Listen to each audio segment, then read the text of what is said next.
Next 9 news में आपका बहुत बहुत स्वागत है। मैं हूं आपके साथ अबरारुल हक रहमानी। झारखंड के सियासत में लगातार जिस तरीके से बीते एक हफ्ते से तनातनी का जो माहौल है वो बना हुआ है और अब हेमंत सोरेन की जो मुश्किलें हैं वो लगातार बढ़ती जा रही है।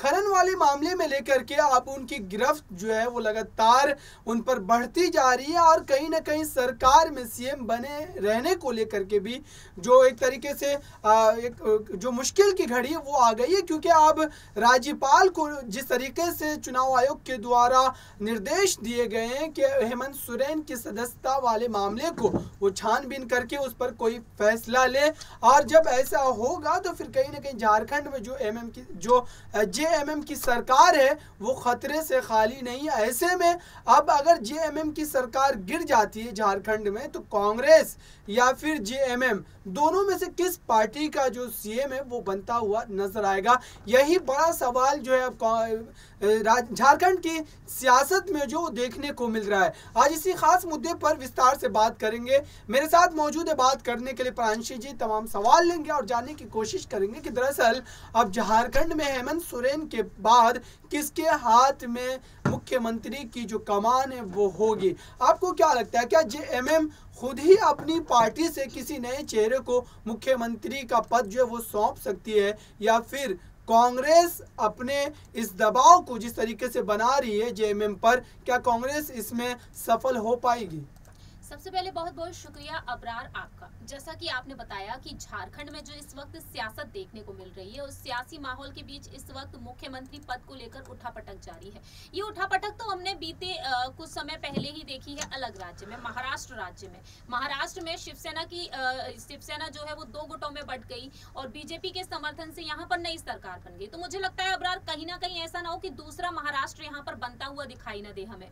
मैं ऐसा इसलिए कह रही हूँ क्योंकि बीजेपी इस मामले में पीछे नहीं रहने वाली है, क्योंकि बीजेपी ने यहाँ पर सदस्यता को समाप्त करने के लिए यहाँ पर दावा किया है और वह चाहते हैं कि अब जल्द से जल्द उनकी जो विधायकी है उसकी सदस्यता को यहाँ पर समाप्त कर दिया जाए। तो बीजेपी ने यहाँ पर डंके की चोट पर ये बातें कही हैं, उन्होंने ये फैसला लिया है। तो ऐसे में अबरार देखा जाए बीजेपी इस मौके का पूरा फायदा उठाएगी। लेकिन आपने बात कही यहाँ पर कांग्रेस के बारे में, तो मुख्यमंत्री पद के लिए विधायकी होना बेहद जरूरी है, ये हम सभी जानते हैं। अगर विधायकी ही उनकी चली जाएगी तो उनकी सरकार गिरना तो जाहिर सी बात है, यहाँ पर सरकार गिर सकती है। ऐसे में अब यहाँ पर कांग्रेस का जो दाव पेच है, कांग्रेस की तरफ से जो यहाँ पर दबाव बनाया जा रहा है कि कांग्रेस की तरफ से अब मुख्यमंत्री होना चाहिए अब झारखंड में, तो मुझे नहीं लगता ऐसा होगा अबरार, क्योंकि इस वक्त हेमंत सोरेन ना सिर्फ बीजेपी के निशाने पर है बल्कि यहाँ पर जनता के निशाने पर भी वह आ चुके हैं। क्योंकि हाल ही में जो केस हुआ था, यहाँ पर हम बात कर रहे हैं अंकिता जी के बारे में जो आज हमारे बीच नहीं है, उस केस को लेकर इस वक्त सोशल मीडिया पर हम ट्रेंड देख रहे हैं। यहाँ पर लोग इंसाफ मांग रहे हैं। जो हमने लाइव सेशन किया था उसमें भी हमने देखा था कि हेमंत सोरेन की सरकार के वक्त में क्या कुछ देखने को मिला है। एक तो उस मामले के चलते यहाँ पर सियासत तेज हो चुकी है, दूसरी यहाँ पर सियासत तेज है एजुकेशन को लेकर। लोग यहाँ पर एजुकेशन को लेकर बात कर रहे हैं, एग्जाम लेट होते हैं उनको लेकर यहाँ पर स्टूडेंट्स ने अपनी बात रखी। तो सरकार ना सिर्फ उन तमाम मुद्दों के चलते निशाने पर बनी हुई जिस तरीके से विपक्ष ने यहाँ पर दावा कर दिया है, लेकिन दूसरी ही तरफ जनता के निशाने पर भी वह तमाम मुद्दों के चलते आ चुकी है। तो ऐसे में अब देखा जाए हेमंत सोरेन की सरकार चारों तरफ से घिरती हुई दिखाई दे रही है, क्योंकि यहाँ पर शिवसेना के प्रमुख उद्धव ठाकरे ने अपनी सत्ता को गवा दिया महाराष्ट्र में और मुख्यमंत्री उन्हीं की पार्टी के विधायक बने, लेकिन बगावत करने के बाद बने। अगर यहाँ पर ऐसा कुछ होता है तो वाकई में यहाँ पर भी नजारा कुछ अलग होगा, लेकिन यहाँ पर बगावत तो देखने को नहीं मिल रही है, बगावती सुर देखने को नहीं मिल रहे हैं। लेकिन आपने जैसा कि कहा कि परिवार से यहाँ पर किसी को बनाया जा सकता है, तो नाम यहाँ पर कई सामने आए हैं। पहला नाम यहाँ पर उनकी माँ का भी आया है कि उनकी माँ यहाँ पर इस पद पर बिठाई जा सकती है, रूपी सोरेन जी। लेकिन मैं आपको बता दूं उम्र के बढ़ते हुए पड़ाव पर वह हैं और बीमार भी रहती है। बीते कुछ समय पहले भी वह बीमार रही थी, तो मुझे नहीं लगता कि उनको मुख्यमंत्री बनाया जाएगा।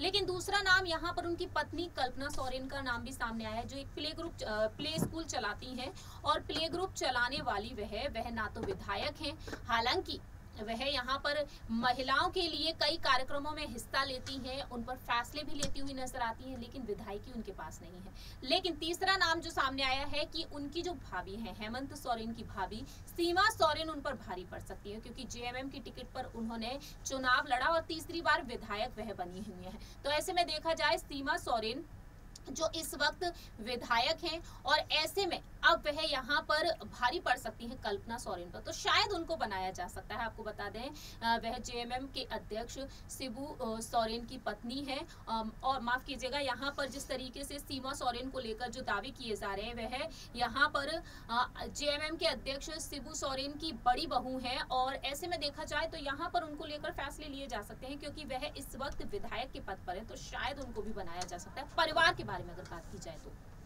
बिल्कुल, ये तमाम जो एक तरीके से अटकलें हैं झारखंड की राजनीति में देखने को मिल रही है, लेकिन कहीं ना कहीं बीजेपी का जो डर है वो हेमंत सोरेन के चेहरे पर ज़रूर देखने को मिल रहा है, क्योंकि लगातार जिस तरीके से ये खेल चल रहा है पिछले 1-2 हफ्तों से, तो ऐसे में जेएमएम पार्टी को ये इस बात का डर है कि कहीं ऐसा ना हो कि पार्टी के कुछ विधायकों को भारतीय जनता पार्टी तोड़ने में कामयाब हो जाए और फिर महाराष्ट्र जैसा खेल एक बार फिर से झारखंड की सियासत में देखने को मिले। लेकिन इस बीच जो एक तरीके से चर्चाएं चल रही है कि किस चेहरे को सीएम की कुर्सी पर बिठाया जाए, ऐसे में जो एक तरीके से अनुमान ये लगाया जा रहा है कि अगर सीमा सोरेन जो कि उनकी भाभी हैं उनको अगर मुख्यमंत्री के पद पर बिठाया जाता है तो फिर हो सकता है कि हेमंत सोरेन इस बात से नाराज हो जाए, क्योंकि वो ये चाहेंगे कि उनके घर से उनकी पत्नी कल्पना सोरेन को जो है सीएम के पद पर जो बैठाना चाहिए, जैसा कि बिहार की राजनीति में भी आपने एक बार देखा था। लेकिन क्या ऐसा झारखंड की राजनीति में देखने को मिलेगा और कहीं ऐसा ना हो कि परिवार में एक तरीके से फूट और दरार पड़ने का एक तरीके से अहम मुद्दा ना बन जाए। अगर मुख्यमंत्री चेहरे को लेकर के अगर बात करें, ज्यादा उम्मीदें आपको किसकी लग रही है?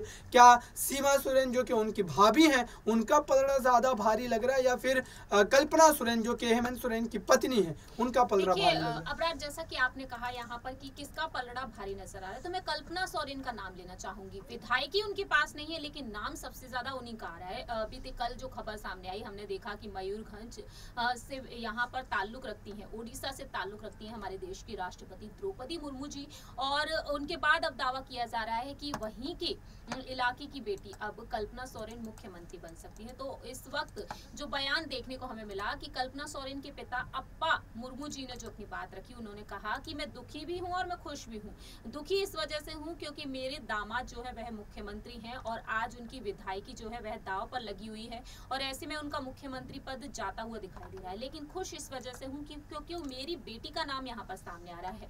तो वह दुखी और सुखी दोनों हैं, लेकिन वह यहाँ पर कहते हुए नजर आ रहे हैं कि खुशी की बात है कि अगर उनकी बेटी मुख्यमंत्री बनती है तो ऐसे में देखा जाए परिवार खुश नजर आएगा। शायद हेमंत सोरेन की अगर विधायकी जाती है, सीएम पद से वह यहाँ पर इस्तीफा देते हुए नजर आते हैं, तो शायद उनकी पत्नी को आगे रखा जा सकता है, लेकिन भारी पड़ भी सकती है उनकी भाभी।